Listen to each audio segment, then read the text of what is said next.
What's the meaning of catheter?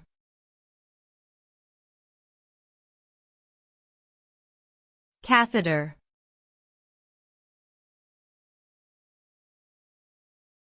Catheter.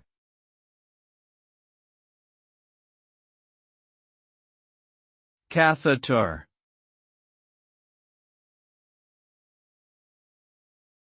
Catheter.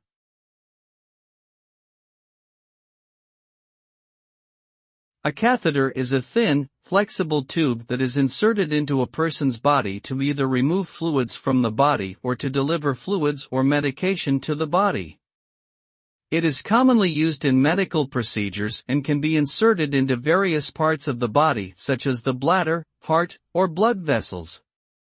The process may cause discomfort or pain and carries a risk of infection, bleeding, or injury. Proper care and sterile techniques must be followed to minimize these risks.